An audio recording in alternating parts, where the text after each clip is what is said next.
महाराष्ट्र के कैबिनेट मंत्री Nawab Malik press conference कर रहे हैं। क्या कुछ कह रहे हैं, आइए आपको सुनवाते हैं। कि अस्तर जो बीजेपी गिरा रही है, हमने कोई अस्तर नहीं गिराया, ये सीधे लोगों को समझना होगा। कल मैंने जो भी आरोप लगाए, कोई आरोप हमने हवा में किसी पे नहीं लगाया। ड्रग पेडलर गाने का ये फाइनेंस हेड है, ये सवाल हमने खड़े किए थे। और कल देवेंद्र जी ने, जो महाराष्ट्र के विपक्ष के नेता हैं, उन्होंने कुछ मुझ पर आरोप लगाए और उन्होंने एक बात कही कि मैं आरोप लगाने के बाद कभी माफ़ी नहीं मांगता। उन्होंने कहा कि नवाब मलिक के दामाद के घर से गांजा बरामद हुआ। देवेंद्र जी, आपका निकटतम वानखेड़े है, पंचनामा मंगा लीजिए। नवाब मलिक के दामाद के घर से कोई भी आपत्तिजनक वस्तु बरामद नहीं हुई, उसका पंचनामा है और मैं मीडिया के साथियों को पंचनामा साझा कर दूंगा। लेकिन वानखेड़े के कहने से 14 जनवरी के दिन जब मेरे दामाद के घर पे छापामारी कथित कही गई, तब मीडिया बड़े जोर और शोर से रिपोर्टिंग कर रहा था कि नवाब मलिक के दामाद के घर पे छापेमारी है और बड़े पैमाने पे ड्रग मिला। हमें लगता है मीडिया के साथियों को भी गुमराह किया गया और मैं पंचनामा दे देता हूं कि किसी भी प्रकार की रिकवरी हमारे दामाद के घर से नहीं हुई। क्या देवेंद्र जी आप माफ़ी मांगेंगे? देवेंद्र जी, आपने कहा कि चार्जशीट को कमज़ोर करने के लिए नवाब मलिक वानखेड़े पर हमला कर रहा है। आप वकील हैं, वकालत की सनद आपके पास है। आपकी जानकारी है कि नहीं मुझे पता नहीं। एनडीपीएस एक्ट में 6 महीने के भीतर चार्जशीट फाइल करनी होती है और सजलानी और समीर खान वाले मामले में ऑलरेडी चार्जशीट फाइल है। तो ये आपका आरोप कि मैं केस को कमज़ोर करने के लिए आरोप लगा रहा हूँ, क्या इसके लिए आप माफ़ी मांगेंगे? देवेंद्र जी, आपने कहा कि नवाब मलिक को इससे पहले मंत्री पद से इस्तीफा देना पड़ा। हाँ, मैंने इस्तीफा दिया था। उस पर सावंत कमीशन बैठा था, कमीशन की रिपोर्ट आई, विधानसभा में चर्चा हुई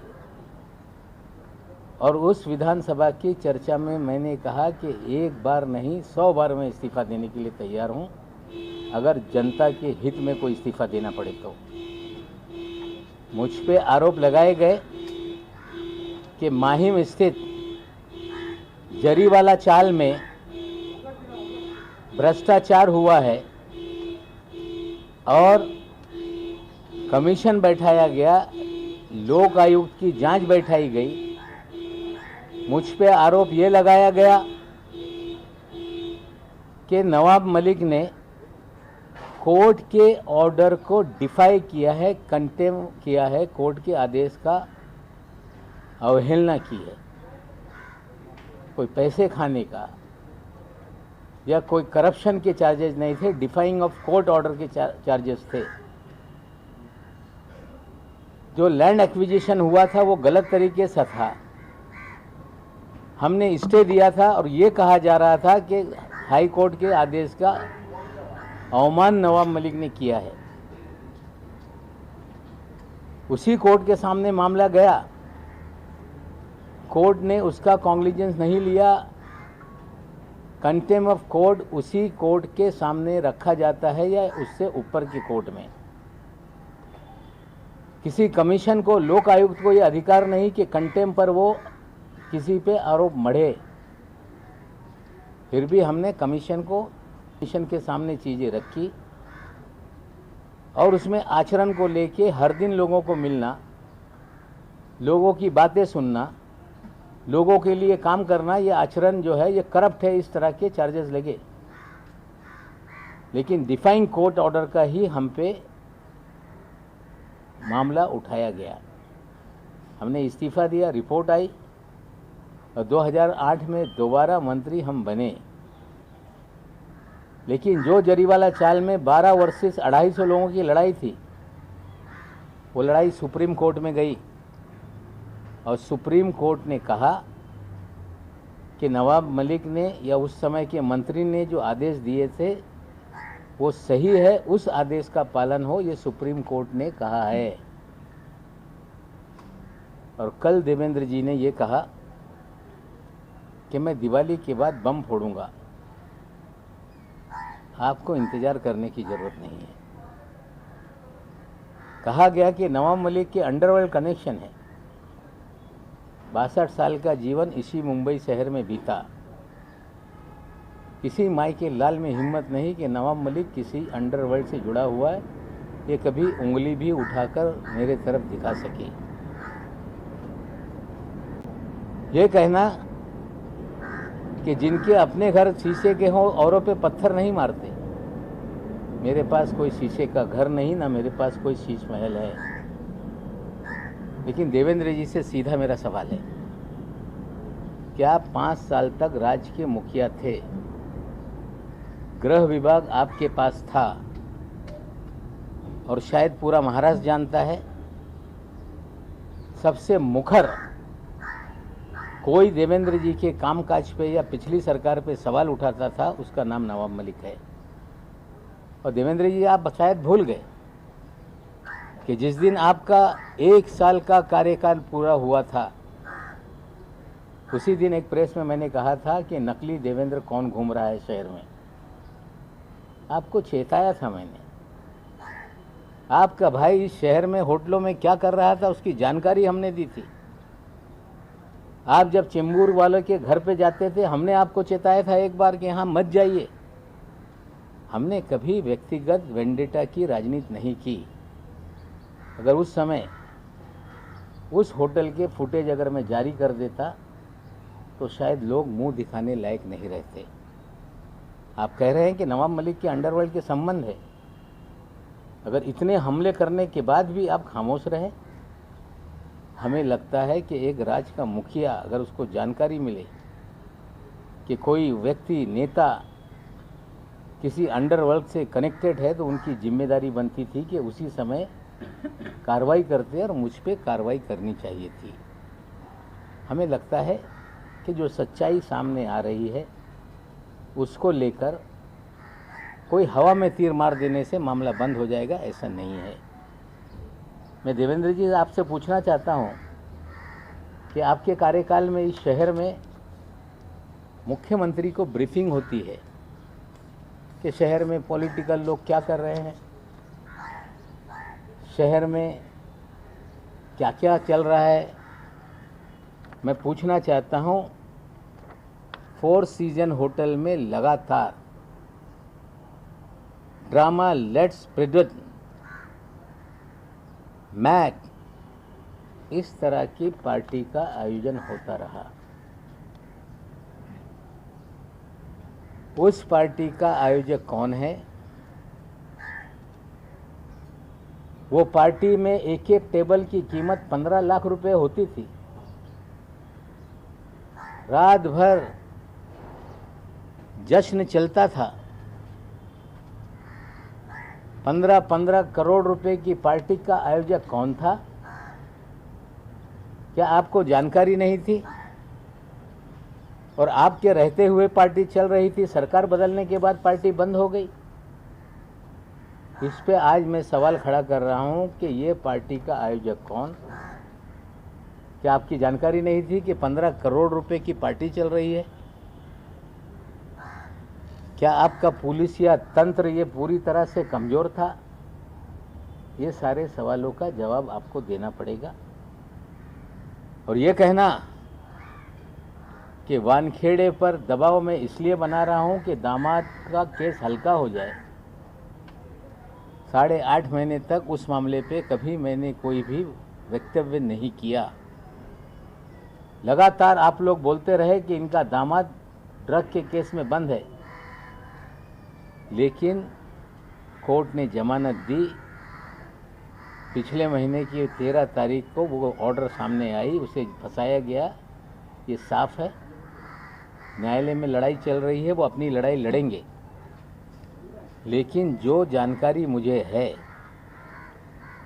कि वानखेड़े जब से इस डिपार्टमेंट में आया, उसने अपनी एक प्राइवेट आर्मी खड़ा की। उस प्राइवेट आर्मी में किरण गोसावी, मनीष भानुशाली, फ्रेक्चर पटेल, आदिल उस्मानी,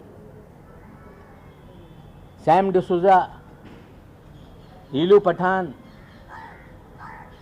ये सारे लोग आपके प्राइवेट आर्मी के प्लेयर हैं। और प्राइवेट आर्मी इस शहर में धड़ल्ले से ड्रग का कारोबार भी करती है। छोटे छोटे मामले उजागर होते हैं, लोगों को फंसाया जाता है, और धड़ल्ले से बड़े मामले इस शहर में चल रहे हैं। और मैंने लगातार कहा कि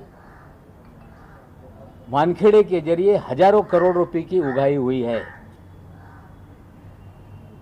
आर्यन खान के मामले में जो साली का बयान है कि 18 करोड़ की डील हुई थी, 8 करोड़ रुपया वानखेड़े के लिए मांगा गया था। सैम डिसूजा सामने आ गया है, वो कह रहा है कि इस तरह की डील थी। सैम डिसूजा भी इनके प्राइवेट आर्मी का ही प्लेयर है। इतने दिन से सैम डिसूजा का नाम चर्चा में है, वो कभी सामने नहीं आया। इसे भी सिखा के समझा कर भेजा गया, और वो कह रहा है कि एनसीबी के लोग उसमें नहीं थे। तो एनसीबी के कार्यालय में किरण गोसावी क्या कर रहा था? एनसीबी के डायरेक्टर के पीछे पोर्ट पे किरण गोसावी कैसे खड़ा था? कैसे 13 लोगों की तस्वीरें चिन्हित करने के लिए सभी को बांटी गई थी?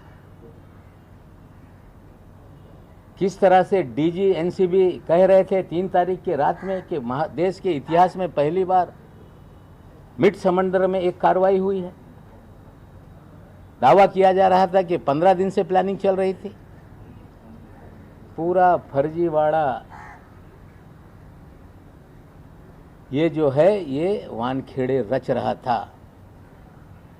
हमने पहले दिन से गोसावी पे सवाल खड़े किए, भानुशाली पे सवाल खड़े किए, हमने फ्लेचर पटेल पे सवाल खड़ा किया, हमने 3 लोगों को क्यों छोड़ा ये सवाल खड़ा किया।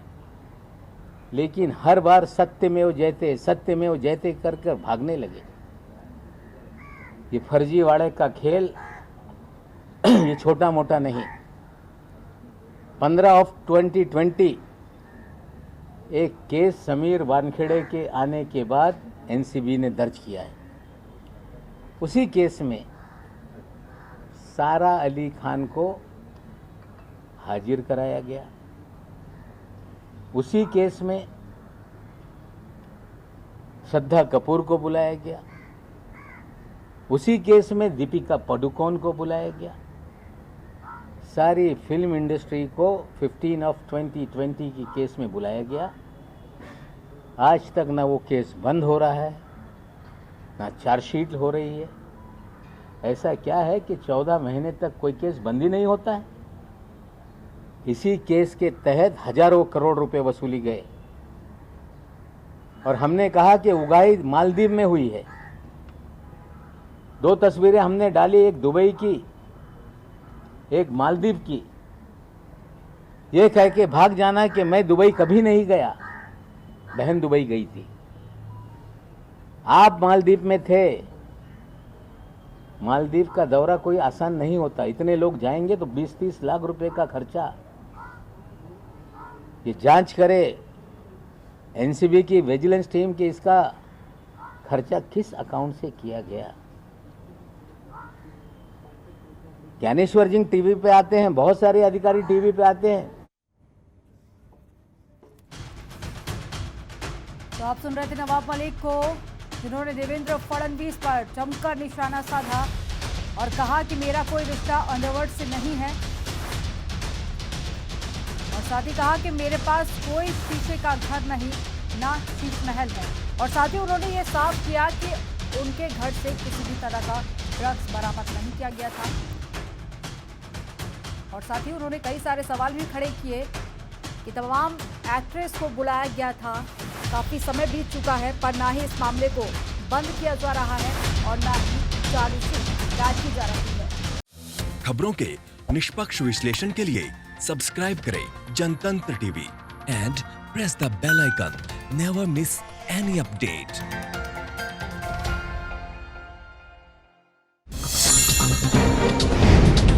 डाउनलोड कीजिए जनतंत्र टीवी ऐप को, जो कि अवेलेबल है गूगल प्ले और ऐप स्टोर पर।